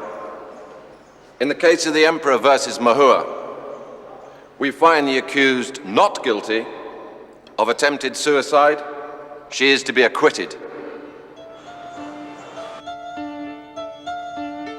The jury's verdict is baseless and should be set aside. जज ने कहा कि जूरी का फैसला बेबुनियाद है, इसलिए उस पर ध्यान न दिया जाए। जज का मानना था कि महुआ आत्महत्या की कोशिश के मामले में दोषी है, इसलिए अपनी बच्ची की मौत की भी वही जिम्मेदार है। फिर जज ने यह केस इस सिफारिश के साथ इलाहाबाद हाईकोर्ट भेज दिया कि मुल्जिम महुआ को धारा 309 और 302 के तहत कड़ी से कड़ी सजा सुनाई जाए। Section 309 and 302. 14 अक्टूबर 1939 को महुआ को न्यायिक हिरासत में ले लिया गया। बाद में उसे इलाहाबाद जेल भेज दिया गया। उजागर और उसकी मां इस तसल्ली के साथ गांव लौट आए कि अब महुआ को सजा से छुटकारा नहीं मिलेगा। वो दिन आप हमरा के जाए ना देनी, देखो अब हम फांसी पर चढ़ब। लेकिन वकील साहब, अब हमरा जियल चाहते नहीं, अब हमरा मरला से डर लागत है। अगले 7 महीनों तक हाई कोर्ट में महुआ केस पर बहस चलती रही। श्रीकांत अवस्थी इस केस से इतना जुड़ गया था कि वो बनारस छोड़कर इलाहाबाद आ गया। इस दौरान श्रीकांत ने महुआ से बार-बार इस हादसे पर बात की। उसे तलाश थी एक ऐसे मुद्दे की जो अदालत में उसकी दलीलों को मजबूत बना सके। और एक दिन जब महुआ ने उसे ननकी के जन्म से जुड़ी दाई की चेतावनी के बारे में बताया तो श्रीकांत को मानो वही सुराग मिल गया जिसकी उसे तलाश थी। राम प्यारे, कुछ भारी गड़बड़ लागत है। बचुआ का जन्म हुई तो ये महुआ न बच भी, इकरा को तो अभू गिरा दो। ना, हम ऐसा ना करे दे, हमरा के बच्चा चाहिए। अरे कुछ हो जाए तो हम देख ले। महुआ के इलाज के खातिर हम इसके तहसील तक ले जाए।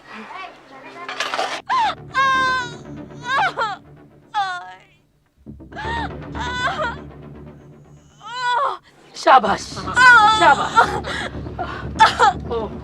इकरा के तो बहुत खून गिरत थी, अब ते न बच भी। मरला से नहीं खे डरल, हमरा बच्चवा के कछु ना होए के चाहिए।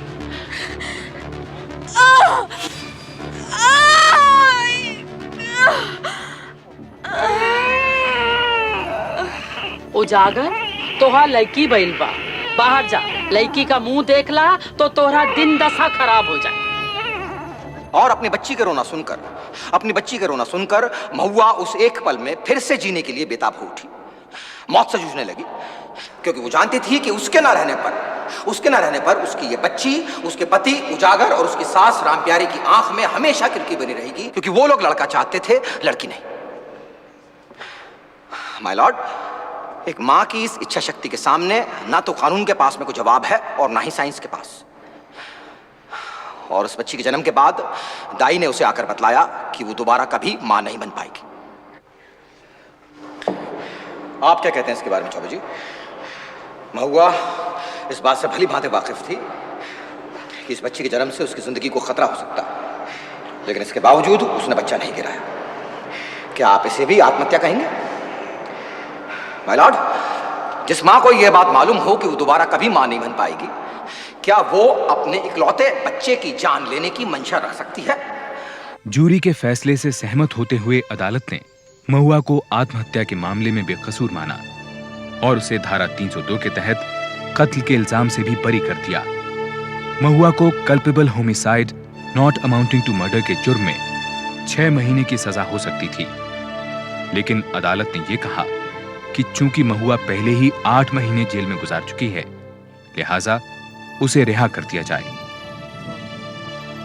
कौन पागल वकीली का बचा ले?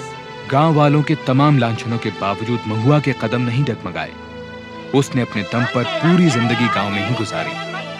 महुआ ने जब आखिरी सांस ली, तब हाई कोर्ट के फैसले को 30 साल बीत चुके थे। आगे चलकर श्रीकांत अवस्थी ने इलाहाबाद हाई कोर्ट के बहुत बड़े वकील के रूप में अपनी पहचान बनाई।